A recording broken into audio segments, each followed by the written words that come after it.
I said you could sit in on my clinic, but now I don't want you to, all right? I mean, I don't feel like having you two gawping at me today. I mean, why did you go and behave like proper medical students, huh? Why didn't you go and get drunk, chase nurses, huh? Or maybe hang matron's knickers from a flagpole like you're supposed to. Instead of coming in here asking for extra work and getting on my nerves. I'm joking. I am joking. Oh, get out. And lighten up.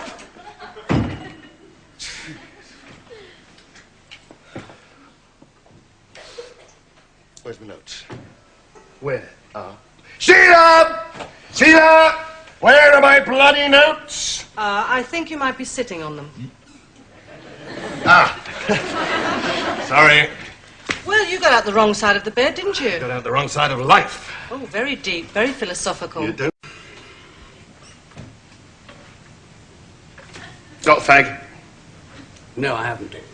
Got a drink? No. Duncan, for heaven's sake, you've got a due deal on ulcer. What are you taking for it? I'm on Zecton. Zecton. Why does all these drugs sound like something out of science fiction, eh? You have got an ulcer, Earthling. But fear not, we bring you medicine from the lost planet of Zecton. There you see, Duncan. That's your problem. You don't take things seriously. Oh, yeah, that's me, Mr. Sunshine these days. Singing, laughing, coughing my guts up. Dick, I am tense, I am desperate, I'm angry, and I don't know why. And you're not the only one. Everyone who works in a hospital feels like this a lot of the time. But they don't go yelling at patients or assaulting colleagues, not even Snell. And they don't go hiding behind silly little jokes. They talk to one another. Okay. I'll talk. Yes, well, I can't just now. I've got to pick Emma up from Harrods, but I tell you what. Yes, just you breeze into the consultant's sitting room and talk to the first person you meet, and I guarantee you will feel better. Right.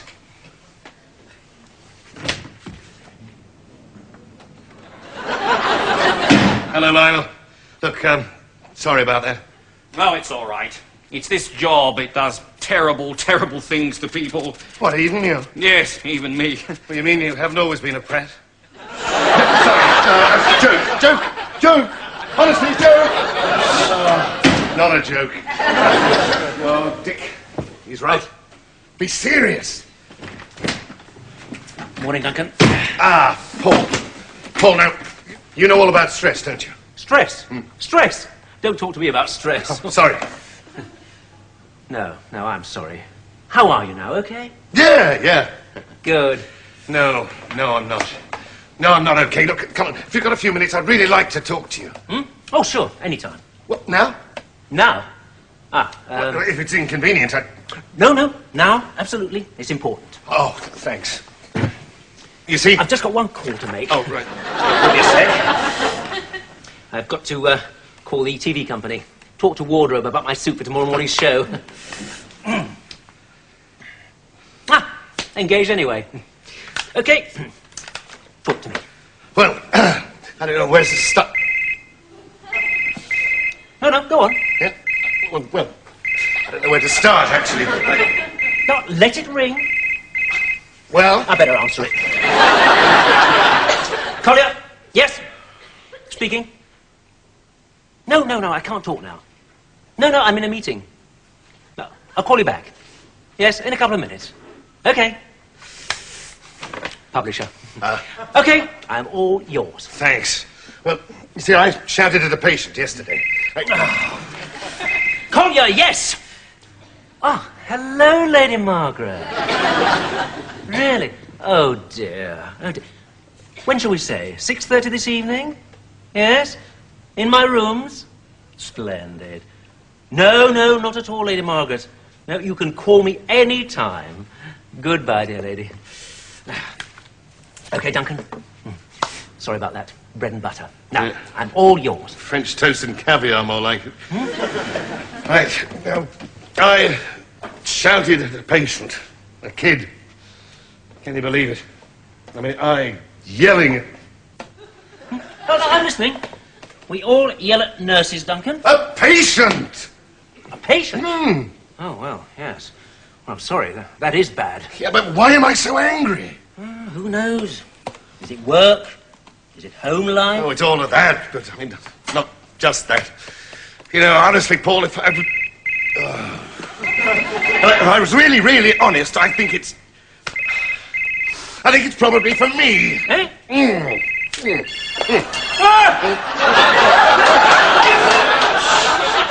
bent my phone! Oh, how clumsy of me. You're mad.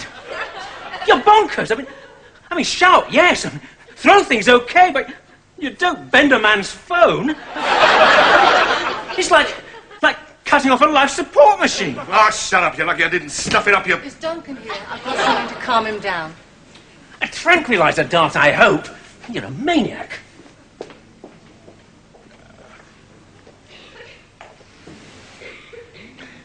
Is that it? Yes. Okay, you've got half an hour. Try it. Right.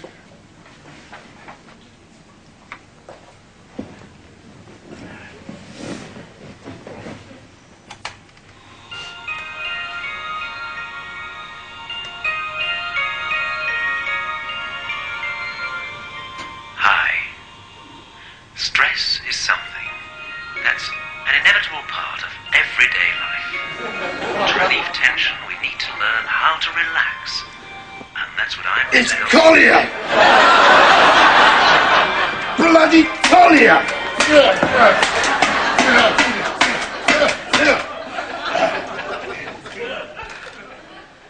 Oh, that seems to work all right. Feel a lot better. Oh, that's dead right. Oh, don't stop. Don't say a word, Lionel. Is it the work schedule then? Oh, it can't be. You do twice as much and you don't behave like me. Well, that's because I am calm and gentle, of a much sweeter nature. Yeah. Oh, I mean, it can't be the stress. It's not as simple as that. But it's my anger. Give it to me, give it to me. Yeah. Oh, you know, that is just like my life. An egg and cucumber sandwich. Oh, no. Shrink-wrapped. That's why I'm angry. You see, my life is all shrink-wrapped and I can't get out. And nobody can get in. You offering? No. But I think you should let a therapist have a go. Do you know of a good one? Mm-mm. Yes, you do. You're married to one. This is totally unethical, you know. You should never counsel anybody in the same family. It's bound to get personal. Now, look, you remain totally dispassionate with your patients, don't you? Yes. Well, then just remain totally dispassionate with me. You don't usually find that a problem these days? See? It's happening already. We shouldn't be doing this. All right, sorry. Okay, let's start again. Now, you ask the questions, I answer them. That's the way it's supposed to work, isn't it? Yes, that's the way it's supposed to work. Okay. Are you relaxed? I am relaxed. Good. How long have you been feeling this anger? Well, I suppose about a month or two. You hadn't even bloody noticed, had you, Timmy? I'm trying to be dispassionate. Oh, we can't talk to each other. And that's the truth. What's that supposed to mean? Well, that's not a question.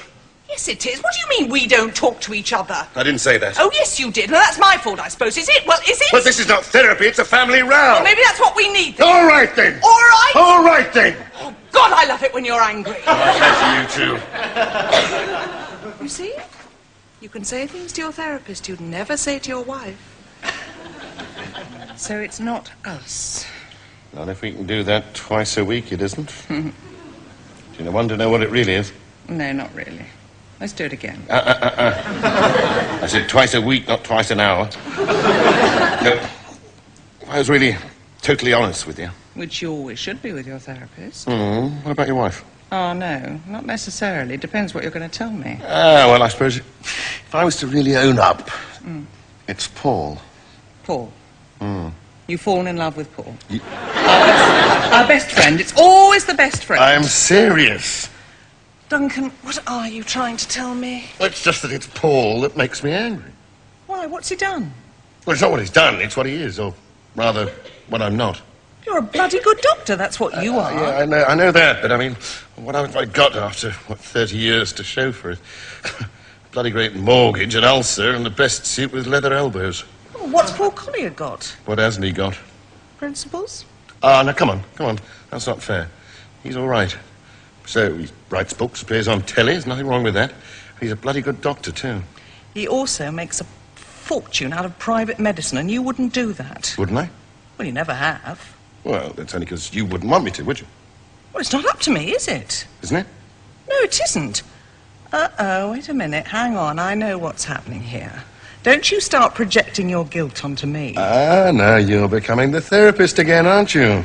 Duncan, you know perfectly well that you could make as much money as Paul Collier does out of private practice if you wanted to. But you don't want to, because all your life you've stood out against it. And if you even think about it, you feel guilty. So how you cope with that is by saying that I'm stopping you. Do I? Yes. Oh. Now listen, Duncan. It's fine being an angry young man, but you are now an angry middle-aged man. And that's not quite so glamorous. Now, if you want a slice of what Paul Collier got, that's perfectly understandable. You want a Saab turbo and a cell phone. Just a bent one. Fine. I'd rather you didn't chase girls around like he does. But if you want to take private patients, you take them. Yeah? Yeah. I'll even take the guilt away. I want you to take private patients. Really? Yes. But I bet you can't. I don't believe it. Duncan going private. It's the end of an era. It's like Margaret Thatcher resigning. It's like the Channel Tunnel being finished. Like Harry Corbett handing Sooty over to Matthew. Like Ben Elton doing the Royal Variety Show. Oh, he's not, is he? Just making a point. Duncan, take no notice. They're only jealous. Well, he knows all about jealousy. Yes, all right. Do you mind? We need to talk. OK, Duncan, now, look, here's the list of this afternoon's patients. Now, I've asked my secretary to ring them and explain that I can't be there, but that I've organised an excellent replacement, so they should come along if they want to. Actually, why can't you make it? Oh, I've got a drink to do. Well, a book launch. Oh. But you must be there. You mustn't be late. Oh, yeah, no, Sheila's going to cover for me. Oh, I bet that went down well. Well, I said I was going to help you out. You're helping me out. Duncan, I'm helping you out. I mean, if any of these take a fancy to you, you're made. There's some real long runners here. Colonel Wainwright, nothing wrong with him, but he gets lonely. Half an hour's chat about fly fishing twice a week, and he's happy. Twice a week? Oh, he can afford it. Lady Newport, total hypochondriac. Sounds like she's got a cold. Prescribe Lemsip and tell her I want to see her again on Friday. Now, this one I don't know. If he looks dodgy, make absolutely certain he's got medical insurance. Ask who with, and then pretend to nip to the loo, ring them, and make sure the premium's up to date, OK? Oh, now, Duncan. Don't just sit at the desk and yell, who is it?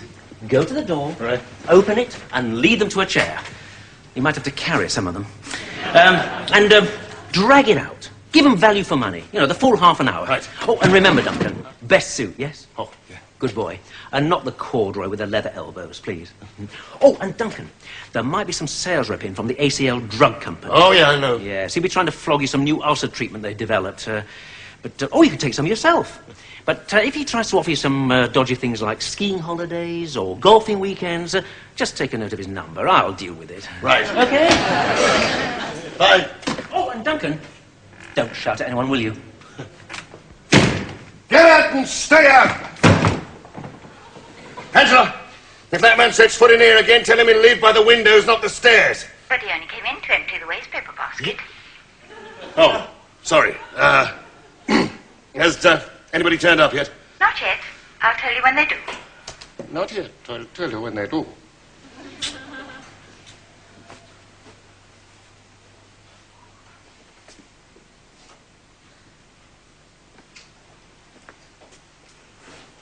Yeah.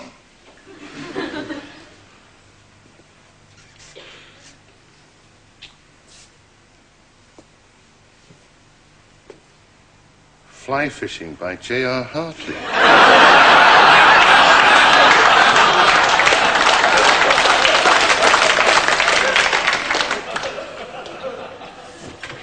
Oh, wow. Thanks for the order. A little something to wash them down with. Compliments of ACL. Oh, the Ulcer Kings. I think you owe me one. I mean, this place is a shrine of corruption. A house of backhanders. There we go. Thank you. Whoa! What the hell? Angela, who's in this photo, the one on the desk? Oh, that's Mr. Collier's family. Well, he hasn't got a family. I know, but it's good for his image. Comforts the patients to know he's a family man. Well, it wouldn't comfort them to know he poses for photographs with his arm round young girls, let alone dogs. Mr. Waring, your 4:30 appointment has arrived. Ooh, yippee, right. Let's show in the first of the overprivileged hypochondriacs. Who is it? Oh. Mr. Collier? No, I'm afraid he's indisposed. I am Mr. Waring. Oh, I see. Yes, if you wanted to see Mr. Collier, I don't mind. I won't charge you. No, not at all. I mean, we're new here anyway, so it doesn't matter who we see. We? Yes, it's my grandson. He'll be in a minute. He's in the toilet being sick. Oh, is he all right? Well, no, we don't know what it is. It happens quite a bit. Our GP recommended that we come and see Dr. Collier. I mean, normally I would never go private. I don't hold with it. Never have, I'll be honest with you. I mean, everybody should get the same treatment, shouldn't they? Not that just those who can pay. I can pay, you know. His mother doesn't like me to, though, but I just wanted to get him sorted out. I mean, she took him up to the hospital on the National Health, and the doctor there was horrid to him, absolutely horrid. So I said, no, I'm sorry, but I'm going private. That'll be him now. Come on in, Alec. Alec. Alec! Mr. Waring? How's the ulcer? Do you want to talk about it?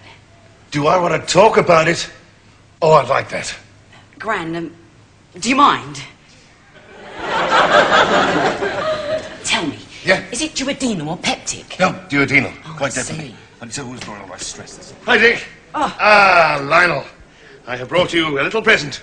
Guaranteed to remove even the stubbornest milk. Oh, no. New suit. And you're paying for it. Oh, no problemos. Dear me. So it's Emma bought up Harrods, yeah? I've destroyed her credit cards. Morning. Hi, Paul. Now, Duncan, how did it go? Fine, fine. What do you mean, fine? Well, you know me. Blunt old wearing speakers, I find. What did you say? Oh, nothing too bad. I told Colonel Wainwright there was absolutely nothing wrong with him. He's going to sue you. I told Lady Newport that she was, what was it, a sniffling old rat bag. I ordered 2 tons of Zecton, accepted a golfing holiday in Spain, and reported you to the news of the world. Well, you're obviously feeling better. I always said when you start cracking silly jokes, you're okay. Duncan, what really happened? Oh, don't worry, nothing. Nobody turned up. Except Alec, Who's Alec? my therapist. How about that for irony, eh? Duncan Waring, the White Knight of the NHS, behaves so appallingly to one of his patients, he drives him into the ravenous jaws of private medicine. Well, it could have been worse. If you hadn't have been there, Collier would have signed him up for life. That's true. Have we got the results of the tests? Yeah, OK, nothing at all. Perfectly clear. Oh, that's good. So how is he? Well, see for yourself. Yeah. Hey, Sheila. Huh? I won't do it again. I know. I just can't believe your wife pushing you into it. Afternoon, Mr. Waring. Alec, before you say another word, I'm glad you came back. I'm glad you did. Now, sit down and let's talk about you, eh? Okay. So, how are you? I'm fine. Good, good. Well, the results of the tests were nothing. I know. I've just been looking at the results with Sheila. Electrolytes in the blood were normal, and there were no pathogens in the stools. Oh, nice. No vomiting or headaches? No. Good. So, what do you think it was? Probably just a bug or a virus. You mean you don't know? It's not that good, is it? All right, Ed. Off you go. Oh, hold on a minute. I think I owe you this. Half an hour's consultation fee, 45 quid. You see, you can earn a lot of money with private practice. Mind you, it's very stressful all the same.